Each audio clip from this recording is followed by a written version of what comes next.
let you go, there's no way. I'm already still burning. So hold me close, now baby.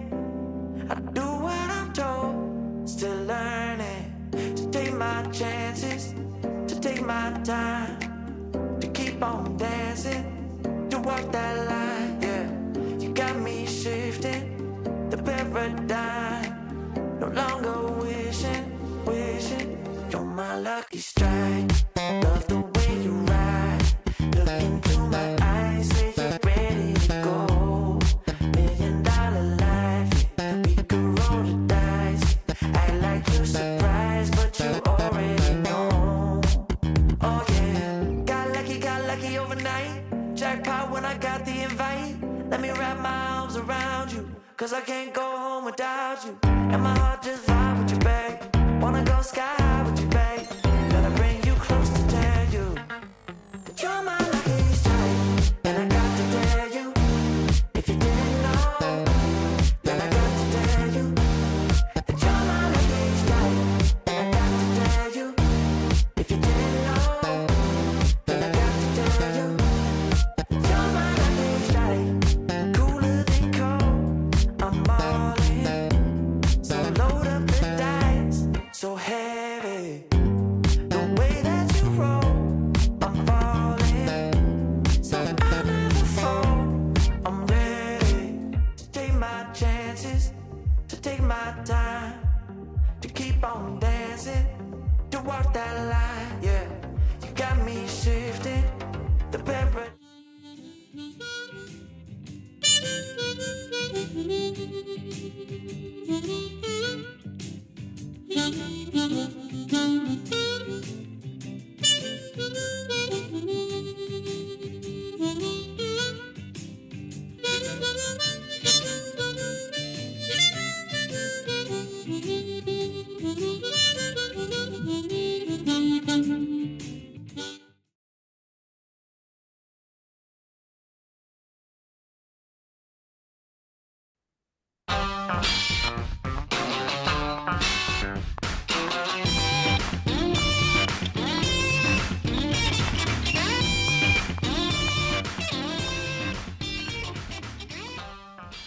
Well, folks, you know you're in for a treat when you hear that tune, because it's time for another week of the RecPoker podcast. I'm your host, Jim Reed, Bluffsterini in the home game and at RecPokerJim on Twitter. And I have the best freaking job in the world. I get to hang out here on Monday nights talking poker with my friends. 7:30 Eastern live on YouTube every week. Come and join us for free. Someone's going to win a prize later in the show. Normally it's just one prize, but we're going to give away a few prizes because we've got Tommy Angelo on the show tonight. We're going to talk to him in just a minute. I'm super excited for this interview. But first, I got to tell you, if you don't know what RecPoker is about, we're a worldwide group of fun-loving amateurs who like to hang out, learn, and share our love of poker. We play for fun, but it's more fun when you win. So we study together, we play together, we celebrate together, and it all starts with a free membership at rec.poker, where all it takes to belong is an email address and a smile. All right. I have to thank our sponsors, the Running Aces Hotel, Racetrack, and Casino, because most of what we do here is free. We're a largely volunteer-based organization, so we depend on support from our sponsors and also from our premium members. We've got a few new premium members this month that are taking part in our great training material and study opportunities. Oleg Gomer, Ken Lowry, Sevon Brown, and Brandon Steinhorn. I can't wait for these folks to get elbow deep in some of the training opportunities we have here at RecPoker and join our social elements and just get to know some of these fine poker folks a little better. Now, so thank you to all of them for your $15 a month. And remember, folks, you can get your first month for only $5 by using the code RecPoker at checkout. All right. They let me host the show on Mondays, but I am just one man. It takes a group, a village, a crowd, a crew to make all the magic happen here at RecPoker. We call this group of wizards the Wrecking Crew. And if you want to find out more about me or the rest of the Wrecking Crew, head on over to rec.poker/crew, or you can just listen up because you're going to meet a few of them right here on the air, starting with our own producing co-host, Chris Jones. Well, I'm Chris Jones. You can find me 5B5 on Twitter or 5x5 in the PokerStars home game. My name is Eric Jin. I am Binkley on the forums or Rec Binkley on threads. My name is Joe Coolis. You can find me at JoeCoolPhD, cool with a K, on X or Twitter or whatever the hell Elon is calling it now. And then Elvita 11 in the home game. And I'm John Somsky, also known as Poker Geek MN everywhere. And I'm Keith Sasha. Brandt. Oh, sorry. Go ahead, Keith. No worries. And I'm Keith Brandt. That's Monkey System everywhere. And I'm Sasha Sutton, and you can find me at Poker for Girls on Twitter. And I'm Rob Washam, and you can find me as Rabman50 just about everywhere. Well, as you can see, we've got a full house tonight, and you're about to meet the reason why, the one and only. It's not his first time on the show, but we're grateful and thankful to have him back. It's Tommy freaking Angelo. Tommy, thank you so much for coming back on the RecPoker podcast, my man. Thanks for having me. Love your show. Good to be here. You're too kind. Oh, and I see we've got Roger Schutte in the YouTube chat as well. Graphics16. Roger, you are the man. Thanks for all your help. Roger's one of those volunteers that helps with behind the scenes with all we do over here. That's fantastic. Tommy, you are such a delight to talk to every time we get to bend your ear hole over here. We did a little planning in advance. We're going to talk mostly tonight about your work, Waiting for Straighters. It's been out for a while. We've referenced it here before. It's a great work, not only of strategy but also of mindset.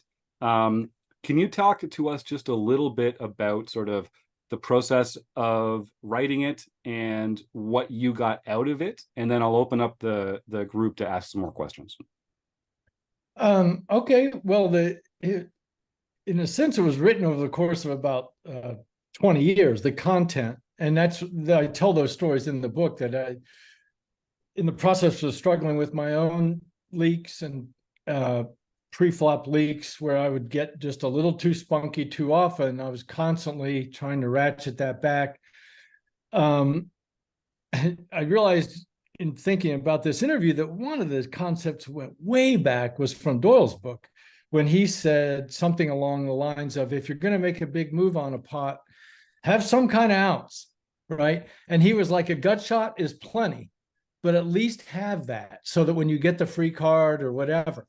And that was kind of what got me going way back then, seeing the difference between, Jack 7 and Jack 6, that if you can flop a straight with a hand, the potential, the way that plays out is just enormous, because you can flop a pair and backdoor a straight and just everything. And so I kept coming upon that line, and I tell the story in the book about early coaching and early online coaching a guy. And every single time I started to do a deep dive into my pre-flop game, asking the question, what's the worst hand I should ever play in this spot?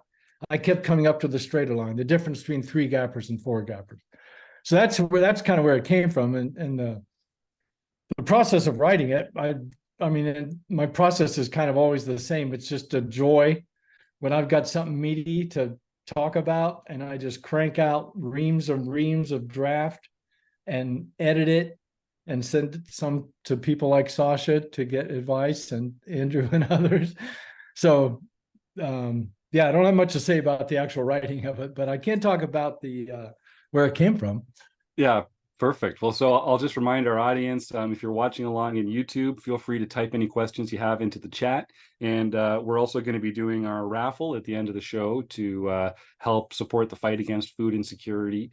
So get ready to start typing the word food bank here at the end of the show. And we're also introducing a new segment last week, Steak, Study, or Stack. This is from Eric Jin. And so if you're in the YouTube chat right now, start typing the names of some poker players. We're going to use this for a fun game later with Tommy. I want to see some names of poker players appear in the YouTube chat over the course of the interview. And then if you're here on the panel, a Wrecking Crew member, and you have a question for Tommy, just unmute. And of course, I'll call on you there. So Tommy, I think there's a very intuitive benefit to this waiting for straighters idea. It sort of, it cuts away a lot of the difficult minutia of range selection. It gives you like a very graspable concept. It feels like a very painless poker way of thinking about it. So I guess there's no surprise there. Can you sort of talk a little bit about the mix between the strategic element of making more money by being a better player, and that the mix between that and sort of the strategic element of enjoying yourself more and that quality that you get out of playing poker better? Are you talking about related to straighters? Yeah, within that, yeah. Oh, well, I don't know if this is the point of your question, but what it gives me is great security, because I know I'm never going to do the stupid leaking that I did for the first 20 years of my career. And one of the things that, once we get into the strat element of it, I just want to clarify that one of the misconceptions about waiting for straighters, and I go through this with clients all the time, they're like, oh, Jack 7 suited, I got a straighter, I better play it. It's like, no, the whole idea is to wait for at least a straighter. It doesn't mean play every straighter you ever get. And the other thing that's really important is, and this is why, like if I'm coaching somebody that plays only PLO, half the book is about straighters and PLO, and eventually we'll define those. But if I'm working with a PLO client, I tell them, please read the book all the way from the beginning, even though there's got the Hold'em stuff in the beginning, because one of the key chapters right in the middle is about acting last. And it's like this essay, it's the best essay I've written to express how I feel about acting last and how vital it is. And so where the straighters really, really come in is it can't be removed from the positional consequence. So classic situations are you're defending the big blind, single raise, right? In the old days, if I had like King 4 suited and the buttons were super wide, I would defend there. And there are plenty of people that do, and they make money, and that's fine. But I just changed it to where, okay, I'm going to fold King 8 and I'm going to play King 9. And and by doing that, it just made it, you asked me to merge the strat with the psychology. I believe it was great strategy for me because I like to play tight from the blinds, but it gave me a safety net. I never had to worry about pissing away money with those top and bottom connected hands and other hands like that. And so then the other aspect of the positional aspect of waiting for straighters is on the button. And here it's all the way to the other extreme in that, let's say I'm playing the softest game in the world, the stacks are deep and 6 players limp. Okay. What's the worst hand I would ever limp along with on the button? Well, the answer is 6 deuce offsuit. Okay, but I will not play 7 deuce offsuit. I will draw that line. So the whole point is that this situation is as favorable as possible. I'm still going to wait for a straighter. Yeah. And I can feel that, especially for recreational players. I think we take comfort in like having some general rules and things like that to follow, and to not have to actually have like a granular intellectual exercise every time the question is like, what action are we going to take? So I can see that being something that our audience in particular can really work on.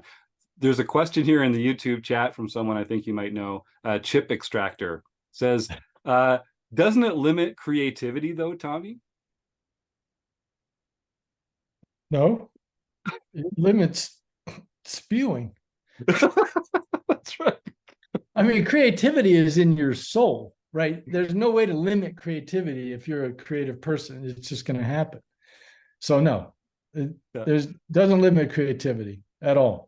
Then if you want to get creative, then re-raise with the, 3-bet with the Jack 7 suited, but don't do it with Jack 6 suited. Nice. Yeah, thanks for coming back, Chip Extractor. So it limits like creativity when creativity is a euphemism for spewing, I think is the line that I'm taking out of there. Sort of. Yeah, I mean, creative is a touchy word with me because we have to define terms once we get into philosophy, but I believe it's possible to maintain a state of creativity all the time at the table, no matter how mundane your plays seem to be. Well, that's certainly the way that you've always approached it, and the way that you have talked about it as well. So that doesn't surprise me one bit. So talk a little bit about, you don't see a lot of books that are written about both Hold'em and Omaha and applying these rules to like a general pre-flop sorting rule. I think Omaha has been looking for that for a long time. It's a hand that people have a difficult time putting into buckets and that sort of thing. What was that like? Did that present any challenges? Oh, yeah. And Yeah. yeah. So okay, so tell me a bit about that. I'd love to tell you about the Omaha section because it involves one of our favorite poker players, Phil Galfond. So 2013, I was taking on a new client I was doing this week-long, like a 5-day program in Vegas. And he was a full-time PLO player. And so we were going to be playing the 2-5-10 rock game at Aria every night, talking about his game and his life during the day and playing poker every night. Now, I played a fair amount of PLO back in the day, but not much since it had become like an official game. But I had a pretty good idea how I wanted to play pre-flop, and my idea was no danglers, like at all. And just a little side story, in Waiting for Straighters, there's a pretty funny section in there about defining just what a dangler is. So anyway, I had this idea of because when I'm playing with a client, I buy in for a short stack and I don't want to get involved in a lot of pots. I'm merely there to observe them, but I want to be playing with positive expectation. And so I wrote to Phil and we had a talk. I said, I got an idea for my pre-flop strategy for this 1 week that I'm going to be playing at Aria. And I told him I'm going to basically play no danglers from any position at all. This means like folding king, queen, jack, 5, double suited on the button, right? I was not going to see the flop without any hands that weren't completely connected. I'm talking about aceless, pairless hands. That's very important. Okay. Aceless, pairless hands. Okay. So I said, what do you think, Phil? He said, I think it's great. Go for it. I was like, beautiful. So I did that for a week. And as it turns out, granted, slow, not much of a sample size, but I did have a really big winning week and it was so much fun. I went back down about a month later and played nothing but PLO again. Never saw the flop without a straighter and had another big week. And then in addition, I have a client / friend named Harry, who's mentioned in the book, who is a PLO master who's played at that time, had played 5 million hands online. It was so knowledgeable mathematically and intuitively, and he helped write that section of the book. He was totally on board with the straighters at Omaha, at PLO. And so that was a big time of discovery and kind of exciting. And then getting validation from Phil, I was like, okay, I'm going to put this in the book. Because people do talk about how that is a difficult part, classifying hands and sort of even giving pre-flop advice because the hands are so much more complicated having 4 cards in them. So I love that you've found that way just to simplify that process a little bit. And the way the strategy works out is the nature of PLO. If the chips are moving, okay, you can afford to basically. I didn't raise before the flop one time in 2 weeks, 2 solid weeks of playing PLO. Never raised before the flop. Enough chips go in often enough before the flop and on the flop. So I'm waiting for Jack 10, 9, 7, and I'm waiting till I crush the flop. And by the time chips start going in on the turn of the river, my EV on average is so far ahead of them that it's too late. You know, it's the nature of PLO. The pots get so big so quick. At least they did in that game. So that's how I could get away without ever raising before the flop and basically playing nothing but nuts poker the whole time. Let's define what a straighter is. Yeah, please. That's great. Okay. Yeah. At Hold'em, it's super easy. It's any hand that can flop a straight. That's it. At Omaha, at PLO, it's now we're talking about hands with no ace and no pairs. Those are special categories. So we're talking king XXX or queen XXX. Any hand that has 2 or fewer gaps is a straighter. So if you have 9, 8, 7, 9, 8, 7, 4, that's a straighter. If you have 9, 8, 7, 3, it's not. Okay. Yep. And so if you have queen 10, 8, 7, that's a straighter. If you have queen 10, 8, 6, it's not. All right. So there you go. That's the definition. I like it. That makes a lot of sense. We do have a question in the YouTube chat here. This is your buddy Steve again saying, I totally agree with the sentiment, just playing devil's advocate.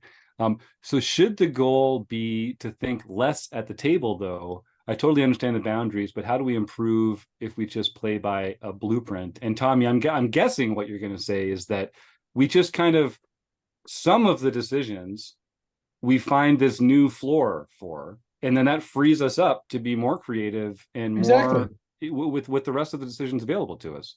So say that better so it sounds better than how I said it. No, that's right. All of us have certain plays that we don't have to think about anymore, right? We all have certain plays we don't have to think about more. We all have some that we do think about. So part of the process is moving more and more into the automatic area. Automatic doesn't mean you routine, you do the same thing. It just means you know what to do. And yeah, what was the first part of that? Just that he agrees with your sentiment. He's just playing devil's advocate, I think, to tease out the argument on the show. Well, keep in mind that this is, and we're going to get to this, that the last part of the book is called, there's only 3 parts. Using waiting for straighters to tame tilt, plug leaks, and reduce your fear of self. Okay, so none of those things have strictly to do with strategy. So what this is, to some extent, it's not about what hands to play, it's about what hands to not play. It's about when you're stuck, you're steaming, and you're off your A game, and you've set certain rules for yourself, a certain safety net, that I'm just not going to play the king 4 suited. Not an option, right? Yep. So for a lot of players, especially recreational players, this is a simple rule that is going to save them money if they are prone to leaking that way. Yeah, no, I like it. You were kind enough, Tommy, to share with us some copies of Waiting for Strader, so we had a chance to review it. I know Sasha had prepared a couple questions specifically based on those excerpts. Sasha, why don't you jump in here? Sure. Hi, Tommy. Thanks for coming on. For our listeners and viewers who don't know Tommy, he's been on the scene for decades, and he's has a brilliant, creative, agile mind, and you can find lots of fantastic content on his website. And also he wrote a book, if you haven't heard of it, which I would be surprised, called Elements of Poker, which is truly life-changing, in addition to Waiting for Straighters, which we're talking about today. I reread Straighters recently and had my mind blown once again. And I think, Tommy, what was exciting for me to discover on the second read, and I love what Harry had said. I can't find the sentence. I was looking at Straighters just a moment ago. There's one line in it when I think Harry is credited as saying something like, looking down and seeing a hand that feels like you want to play, that has some joy. And I couldn't figure out, like sometimes I would look down and my hands made me feel nauseous, and not the obvious nauseous hands, but gee, my friend, I watched a guy win, $34 million in 10 minutes with ace-9 offsuit, but I never play that hand for the most part, right? And lots of those hands, not the extreme ones, like people will say, oh, I want to be unpredictable, I want to be creative, I want to open 8-3 offsuit under the gun +1, so I'm really, really unmappable. That's kind of an easy layup for you to respond to in terms of the creativity question, but it's not. People say that all the time. Like, to your point, people are playing all kinds of suited weird cards on straighter cards all the time. So the question of like the dangler question, what you reminded me, and I was grateful to have been reminded of the dangler question, because that's really when I look at cards that make me feel nauseous, they're danglers. And the line is just so clear. It doesn't even this idea that, just hands that I'm folding, that has allowed my mechanics to get faster and faster and faster and faster. And why wouldn't we want that? Yeah. Was that a question? No. No, because I was gonna give you a very easy layup on why I shouldn't play 8-3 offsuit under the gun +1 to be mysterious. Well, I mean, you would say, yeah. You kind of touched on the other objection, so we'll just touch on that. Okay, so even if you play a 30% VPIP under the gun, which is looser than most grinders, people still aren't going to know what you have. I mean, let's say that they know the worst hand you open with is 5-6 suited. Okay. And you open. Well, they have no idea what the hell you have. You don't need to go all the way down to 8-3 offsuit in order to keep your range this wide. All you got to do is open the occasional 10-8 suited, right, under the gun. And I mean, I'm not suggesting people do that, but I mean, if what you want to do is create this wider range, you don't need to go to the total trash hands. That's all I'm saying. Yeah, that's a good And point. just as one quick follow-up, I mean, if you are working with clients who just, I don't mean this in any kind of pejorative way, but like are super action junkies and just like have super wide ranges and that's where their joy is. Do you feel like you can still guide someone with very wide ranges toward away from hands that are just getting them into trouble? Like can say to someone, say to you, oh, Tommy, my ranges are too wide for this kind of, this is just too much structure. My ranges are just too wide for this set of recommendations. Well, here's what I do is I've got a guy right now I'm coaching who plays very high stakes and his VPIP is like 60. Okay. And all I do with somebody like that, once they've said to me, I want to play fewer hands, all I do is shoot for at first, just trying to get them to trim 5 or 10% of their hands from the blinds. That's the very first step of healing. And so we'll look at it. I'll say, so, you know, find his borderline hand. And here's the logic that does click with some people, which is everyone has their lines, their places where they think, okay, that's close, whatever the situation is. Let's say you're a middle position, there's, you know, a raise and a call, and you've got your range of hands in that situation, and you've got some band that's close, borderline, everybody, right? Every situation is borderline hands. All I suggest to anybody ever through the dawn of time is just trim 5% off of everything, right?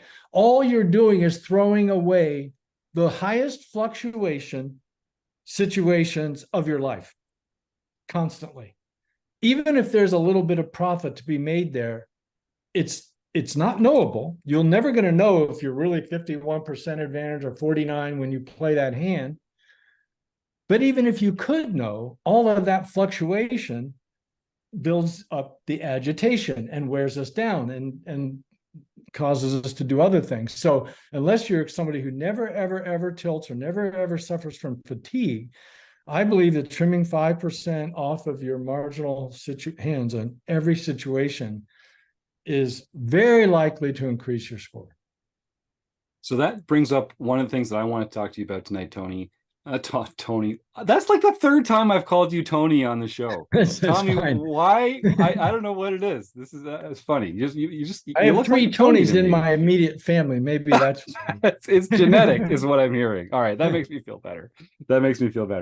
Let's examine, like, so what is the trade-off? Like, what is the downside? I feel like what you're saying just makes so much sense. We're just going to be removing the worst hands from our range.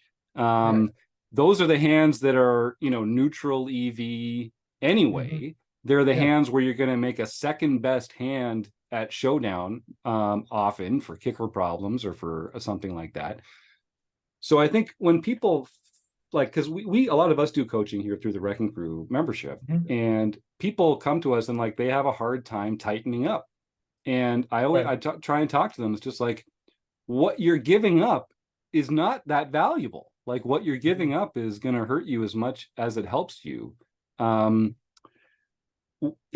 Is there a downside to overfolding? Are people going to exploit us by like opening wider than they would otherwise? And if they do, like, who cares? Well, first of all, no. If the objective is to make money, okay, then, I mean,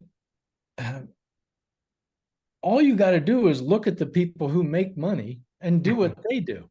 It's not that hard. That's how I've learned how to play music and play poker and do everything. So I did a survey one time with Andrew and others, and I wanted to know, for a grinder in Vegas playing live poker, what's the highest possible VPIP you can have? Hmm. And I asked Zach Resnick, Yep. who used to be a fairly large voice in the poker world for a while, and he and I are still friends. And he is the most aggro high VPIP pro I've ever seen that I know well, that I've played a lot with. He came up with 33%. Andrew said 30%, right? So if you've got a client who has a VPIP of 37%, all you got to do to say to them is, there's no chance that you're optimizing when every pro in the world is under 33. Right. I mean, so now to the other extreme, if the people are playing loose, the classic teaching from way back to Mason Mouth is the tighter they play, the looser you play, the looser they play, the tighter they play. That was true to some extent at Limit Hold'em. You can't go too far with that, right? It's true to some extent at No Limit Hold'em. But if you're playing a low stake game with a lot of players playing loose and there's short stacks and people shoving all in, tight is right. I don't need to defend that. That's just a fact. Mm-hmm. Mm-hmm. Yeah. So we just have to convince people that but I think ultimately part of the problem is people have to decide, are they there to have fun / torture themselves by playing these marginal hands? Because if so, then by all means continue, right? We're on different paths is the answer. Well, if somebody's playing a low stake game, there's a lot of limps, a lot of limping hands, right? And they've got their 6-3 suited in the hijack, 3 people limp. Of course they're going to limp. That's what recreational players do. That's it, right? They're never going to fold that hand. So trying to actually talk a recreational player who's deeply into the action that hand provides, that they need to fold, is really, really hard. People kind of need to take a professional mindset at some point before they're even able to make those kind of changes. Yeah. Chip Extractor's back in the chat saying that he would push back a bit and say that overfolding can be detrimental if it's giving up on hands that you could get some value from. I think that's true to a certain extent. But yeah, we're talking about sort of a little further behind that line there. Chris, you unmuted. Do you have something? I wanted to ask another question that's from the YouTube chat here. Do it. Because I think this is a really interesting question. If you're kind of playing in a long-term game or you're hoping to be invited back, maybe you're in a private game, the question is, how do you handle the pressure of private games and the idea that you need to loosen up to secure a future invite? Yeah. Well, it so happens that with the proliferation of online private games, I've coached several players on this very thing, and the guy I just mentioned is exactly that. So this is a very real thing, and so it's the right way to look at it. And what we're talking about is intentionally making suboptimal plays on purpose so you don't get kicked out of the game. That's basically what it comes down. And that is a very, very real thing that many, many players have to do. So it's a matter of how much can you get away with. It's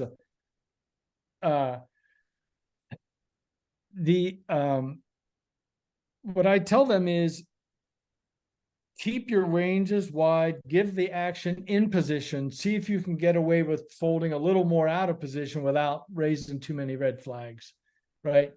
But a lot of that is, when I'm actually coaching somebody, I have to know all the details of the home game, of the situation, because there are plenty of ways to keep reminding people that you're not afraid of action, that you'll give action, doing prop bets, doing this kind of thing. But it's definitely true that there are times that players need to play bad on purpose to keep a seat in a super juicy home game. And the details of that just depend on the exact situation. Mm-hmm.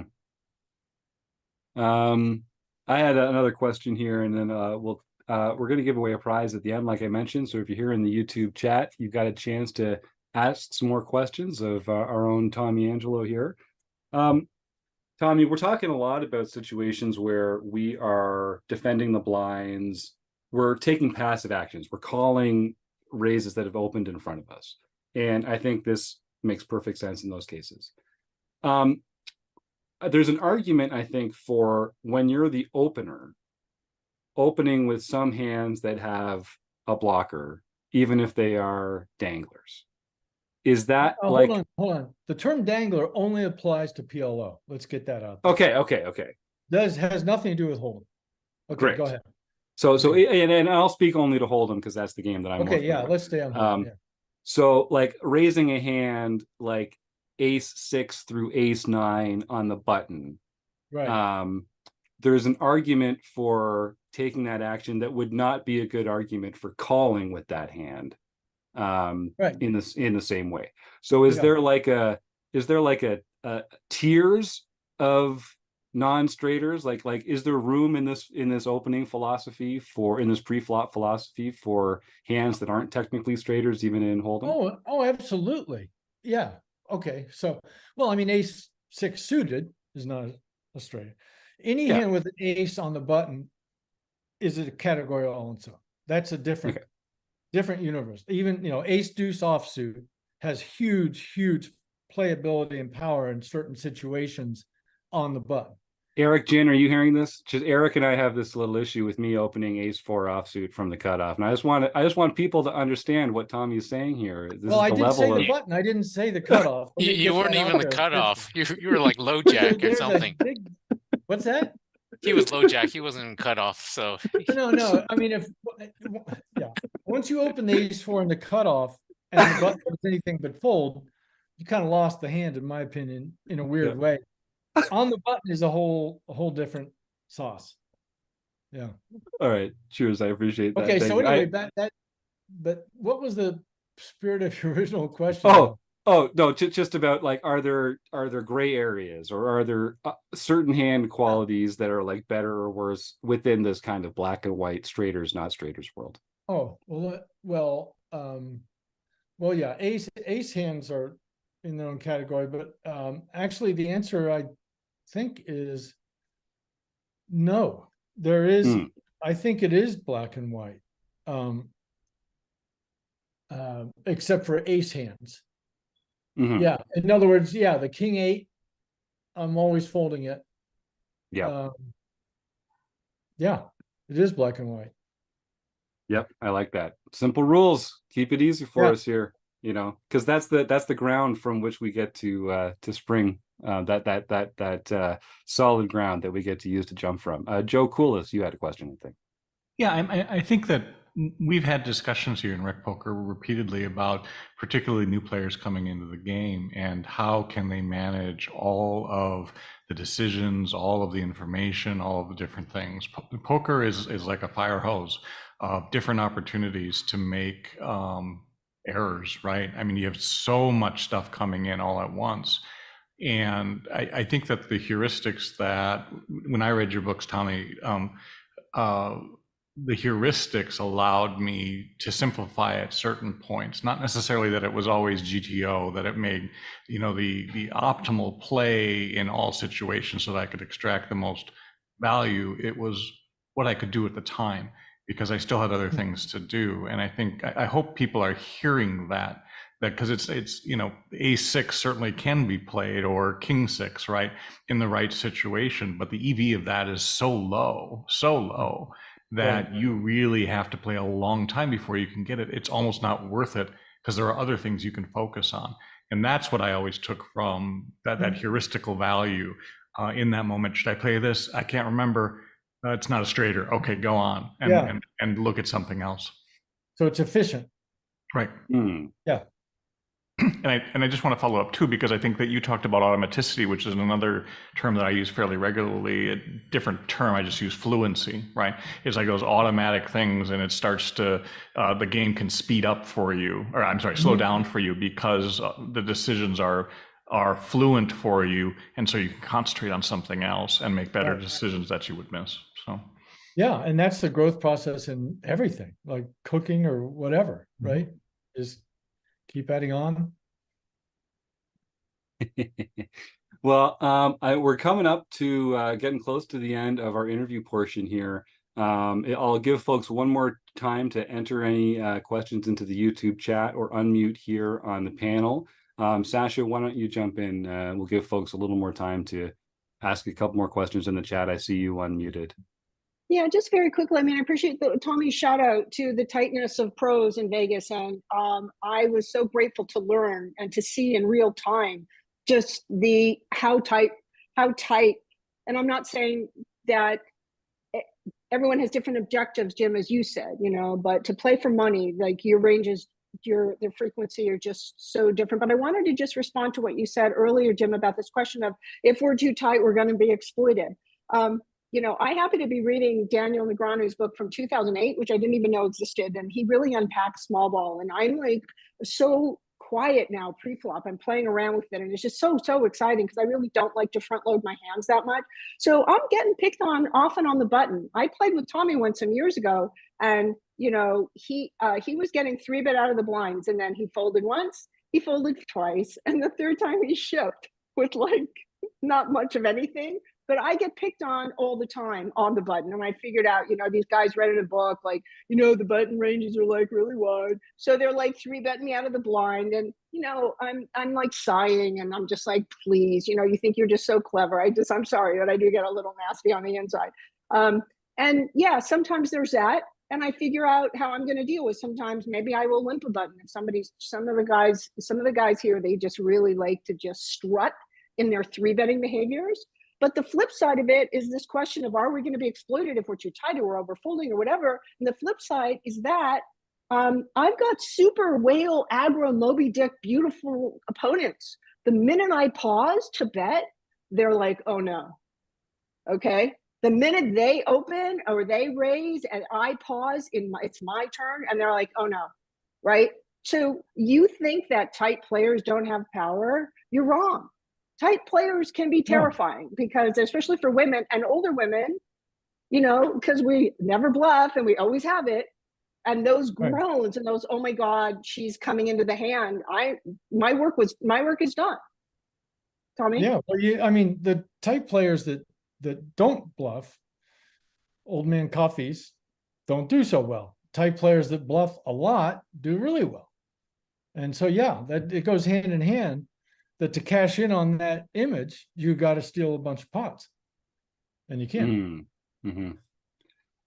We do have one more question in the YouTube chat, and then we're going to get to our stake, study, or stack segment, and we're also introducing a new little segment at the end of the show called Closing the Action. So we'll get to that in just a moment. This last question is from Steve. I wonder if Tommy can talk to how he handles closing the gap between knowledge and application with his students. The reason I ask is it seems like today's players know more than ever, but still have trouble applying it in game. Is that a gap that you notice, Tommy? And are there techniques or ways that we can try and close that gap? I only know of one, and this is what when I'm working with a client, early on, I'd like, okay, are you a full timer? No. Do you have a job? Yes. How many hours do you play a week? 8.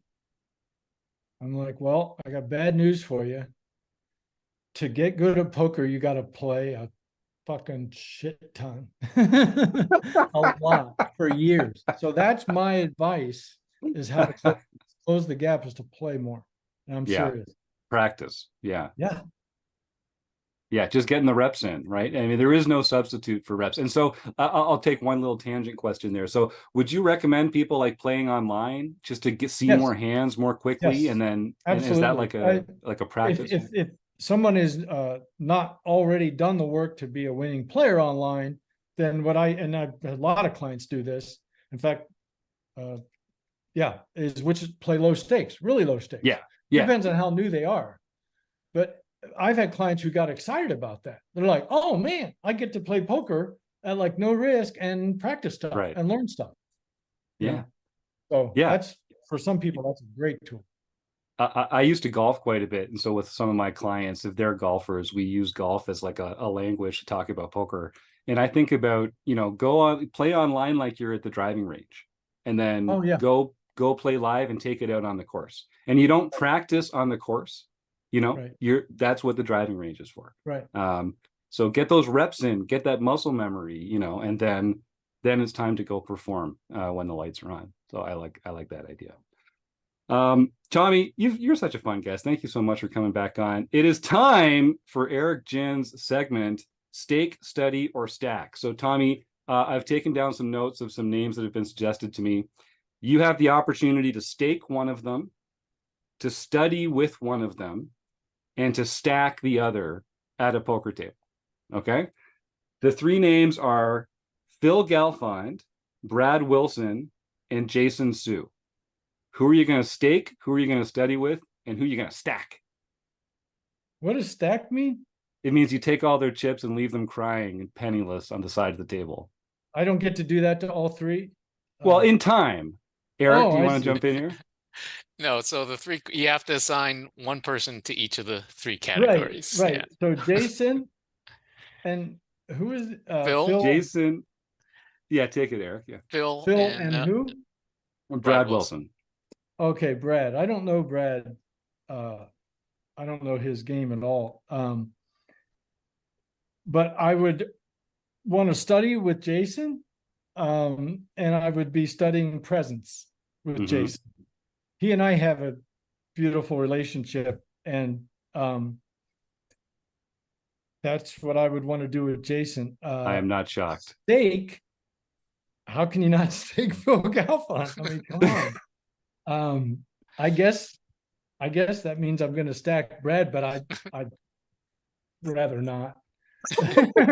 That's such a Tommy answer. That when I'm talking to Brad later, that's not how I'm going to describe it at all. I'm going to talk about it. Oh, I can't wait to stack that jerk. Yeah, I'd just rather visit. All right. Well, here's the last one. So this is our speed round, Tommy. We call this closing the action. And these answers are going to come super fast. And when this is over, I'll thank you for your time and we'll move on. So we don't have a timer yet, but I'm keeping track of how long we have. Ready? Speed round. Okay. No, what are we doing? I'm just going to fire a bunch of questions at you, and I want you to answer as quickly as you can. Okay. Honestly, they're pretty softballs, but Right. I want some quick, honest responses from you. Okay. No, I like to revise everything. That's why I'm right. So, but go ahead. No, what we will do is we'll put your polished answers in the show notes for people later. Once you've had time to reflect, we can review this later. Okay. Yeah, exactly. All right. All right. No drum roll, but okay. Favorite poker hand? Pocket aces. Nice. What's your biggest poker pet peeve? Chatty dealers. Is poker a gamble or a skill game? Both. Is Die Hard a Christmas movie? No. What is your favorite poker venue? Live cash. Is Ace King a drawing hand? It depends. Ooh, that's allowed. That is allowed. Who is your poker nemesis? Oh God, I've had so many over the years. Well, currently, Sure. I'll just say DD at Oaks. Okay. DD, I hope you're listening. All right, now go back. Go ahead. He'll know. Yeah. You're a child. It's a family holiday. What is the meal that's on the table? You said your child? No, like back when you were a kid. What's your favorite family holiday meal? Traditional turkey dinner. Turkey dinner. All right. Yellow light coming up. Slow down or speed up? Slow down. Should vacations be lazy or busy? Both.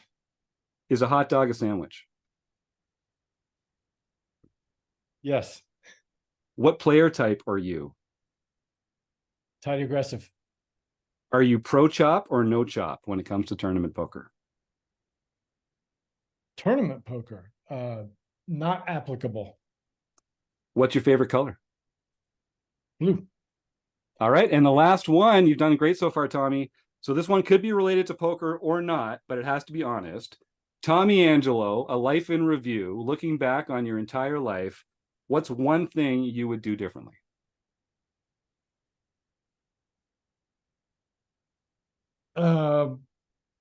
I would have married my first love, Oh, wow, what a great answer. What a great answer. See, I love these. I love this speed round. We get some real good stuff out of Tommy Angelo there just by putting him on the spot. Tommy, thanks for being the inaugural guest for closing the action. I feel like that went Okay, really that's a well. great You're a idea. freaking pro star over here. I knew this was going to be a fun one. Tommy, if folks want to get in touch with you, what's one thing that our listeners could do that would make your life better in some way? What would you ask them to do? And where can they get a hold of you if they want to reach out and say thanks? They can go to my website, tommyangelo.com. My email address is there. And here is my email address, tommy@tommyangelo.com. Just send me anything. Right. You go to my website, tons of free articles, videos there. Just everything is there. What was the first question? Oh, just what could people do if you could ask people to like vote on something or subscribe to something or buy something or give something away or, punch someone, what would be the thing that you'd like our audience to I do? would request that we all try to be kinder to each other. Great answer. So- answer. On that particular note, I do note that you're giving away some things today very nicely in terms of our food bank offer, and so which means I'm not going to be able to actually get a dice roll to give some money to the food bank myself. So I know that you and Eric Jin play in the same card room very frequently. It's Oaks, right? So I will give $50 to a food bank if you can send me a picture with Eric of you two at sometime in the next year. It doesn't, I'll hold it in there. Just see him. You see him in the of our corner. Say hi, and if you can stack him, I'll give $100. I'll give $100. Okay. Do you have contact with Eric? I do. Eric and I talk. Okay, well all the then time. send this to him. and then we'll try to make it happen. All right. I'll be waiting for the picture. That's fantastic. Well, folks, start typing the words food bank into the chat. We're going to have our raffle after Tommy leaves us here, and we like to support this fight against food insecurity. Food banks in your area are a great resource for people that need a little help, and it might be people that you're not expecting. It might be some people that surprise you. So just Google food banks near me on your smartphone, and you'll find a place around that can use some time, some money, or some pantry items from your own home. And if you type the words food bank into the chat here, you'll be entered into our raffle to win a prize. That's all you have to do. It's free to show up. It's free to enter, but the prizes are real. Tommy, thank you so much. Does anyone else have anything they want to just jump in here with? I would just say it's always a pleasure talking to you. I'm glad I only called you Tony once. So like we're really trending well, I think, as an organization. Yeah. And I already can't wait for the next time. Well, great job, you guys. I'm glad RecPoker is growing. It's wonderful. Yeah.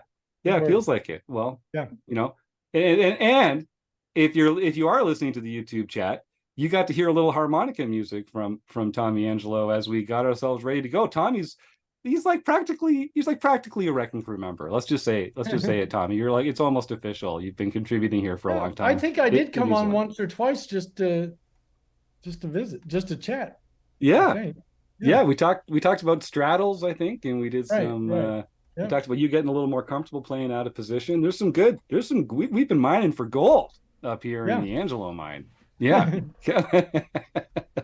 All right. Thanks again, Tommy. Okay. I'll look you up next time we're out west. And but everyone, go ahead and check out Tommy's website, send him that email, and let him know that you heard him here on the RecPoker podcast. Maybe he'll agree to come back for a fifth or sixth I'm sure he time will. or something like that. I'm sure he will. I got a good feeling. About it.